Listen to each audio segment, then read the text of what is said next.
I'm Mark Noctor. I'm the EMEA Sales Director for Arxan Technologies. I look after the European business. And really I'm the case study. So one of the things that I'm going to do is I'm going to take you through what we've done with Arxan in Europe, the kind of the foundations of the company, and then where we've got to up to now and what we've been doing. So if you look at the company background, this is a bit of an eye chart, but there's a lot of words. I mean, Arxan was originally founded back in 2006 by a US government-funded project to protect Department of Defense application software. So we are an application security company, originally founded by the National Security Agency in the US to protect US government and Department of Defense assets. Which, as I come on to later, has represented certain challenges for us in Europe recently in terms of marketing. However, what we do is we protect, or we facilitate the protection of your applications when they go out into a distributed or untrusted environment. So in the early days of the company, when we were a defense business, that was protecting code on missile systems and command and control systems and so on, maybe drones.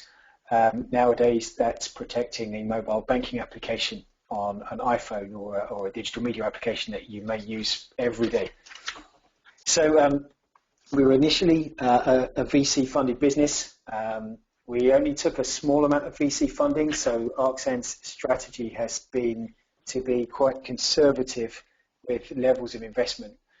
So we took an initial small amount of VC funding and then actually grew very rapidly. So we are now private equity backed, rapidly growing small company. We have some very large customers. So as I say, we're a relatively small company, but we have leading names that everybody knows, from financial services, digital media, the public sector. We have some very large games customers that use us to prevent cheating of their AAA games titles. So we're very lucky. We work very hard, but we include some of the highest profile names in technology, media, and finance among our customer base.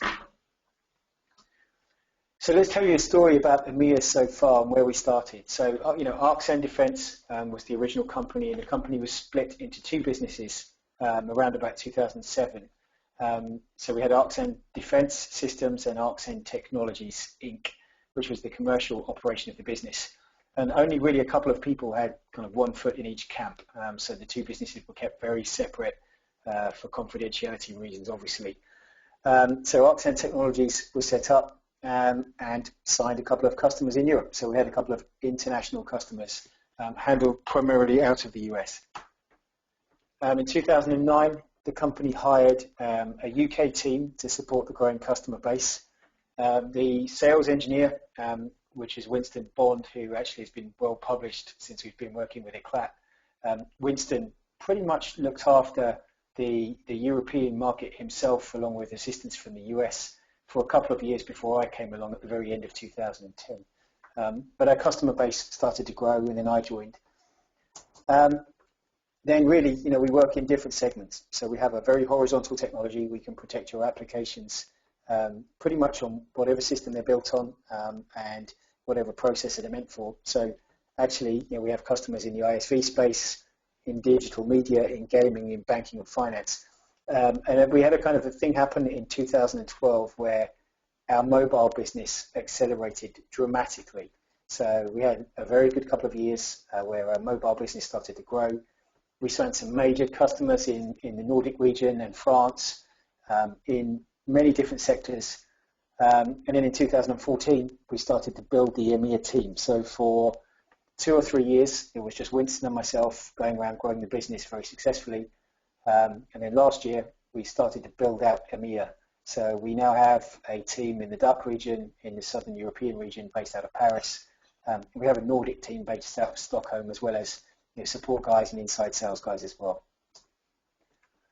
So now if we look to where we are now, we are actually growing in several different areas across payment, mobile payment, IoT, other segments.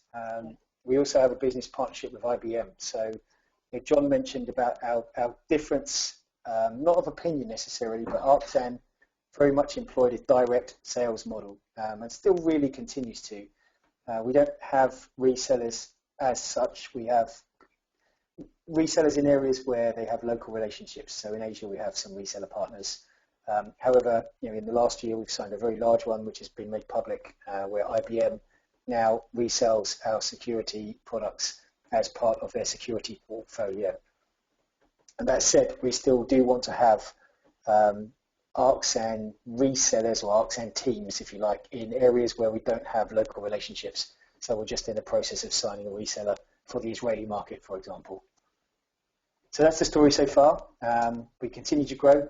Just one thing I mentioned earlier, we have been very conservative with our structure and our investment. So the way that Arxan grows, we're trying to be profitable. We're being profitable. And what we do is, we grow the business a bit, and then we grow the team some, and then we grow the business some more, and then we grow the team some. So unlike some companies, we haven't taken enormous tranches of funding and then invested that in teams and salespeople. We have been very careful about how we've done that, which has made us a very healthy enterprise. Now, we had several challenges, of course, especially as a US company trying to grow in Europe. These were things might sound very familiar. One kind of statement, when someone comes to us, we're very good at executing and delivering for that customer. So I use this analogy, when a fish swims into our net, when we have several of these, this is effectively an inbound lead, we're very good at landing those fish. So if somebody comes to us and they find us via Google, it's because they are looking for an application hardening solution, or they're looking for some form of anti-tamper, perhaps obfuscation. So we spent quite a long time doing things like SEO, search engine optimization, to make sure that when somebody searches for a selection of key terms, it forces them to swim into our net. Now, our biggest challenge is, how do we get the fish to swim into our net? We would get one or two very good customers swim into our net every now and then, but it's not regular enough, and it's certainly not regular enough to really grow the business as significantly as we want it to. So our demand creation engine primarily involved, especially in EMEA, although this also happened in the US, our demand creation engine primarily involved feet on street. So, I've been to trade shows all over Europe, and because our software is very horizontal, we have customers from oil and gas to mechanical engineering to mobile banking to all kinds of different things. I've visited trade shows across all of Europe in all sorts of different areas, and literally walking up and talking to software people. So feet on street, trade shows, hunting, good old tactical door-to-door stuff. Diane mentioned that the US-centric kind of PR wire approach doesn't work well in Europe.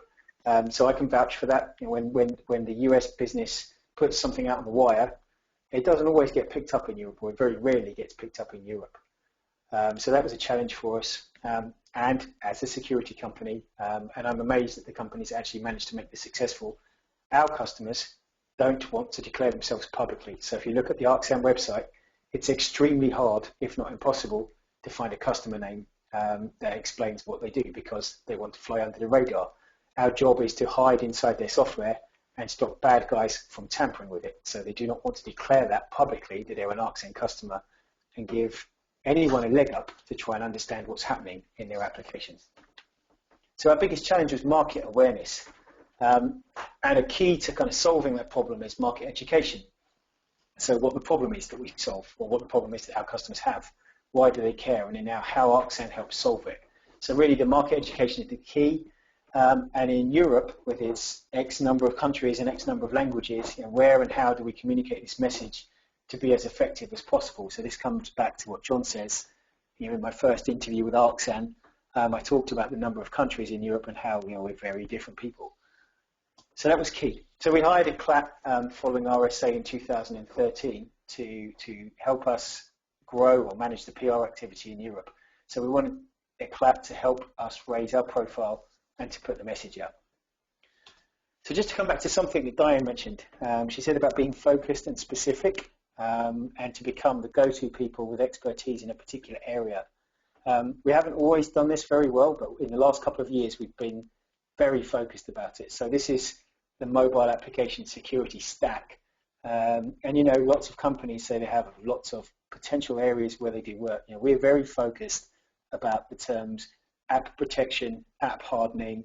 Gartner now talk about RASP, which again, having been around InfoSec this year, There's lots of companies claiming to do RASP. We were actually mentioned in the Maverick report on one-time application self-protection. We are very focused on this one particular area. We provide self-defense and tamper-proofing for your application code. So that's absolutely key, and I agree with Diane completely. Once we want to become the go-to people and experts in this particular area. So what have a CLAP been able to do for us, and examples of where we've been published and mentioned? So Diane's helped us, or Diane and Kim have helped us manage several campaigns, and we've run these campaigns around certain areas. So the two good-looking gentlemen you can see there, one of them is me on the left, and Winston Bond, who is the clever one in the relationship, is on the right-hand side. So we've been on road trips around all kinds of different businesses, all kinds of different publications.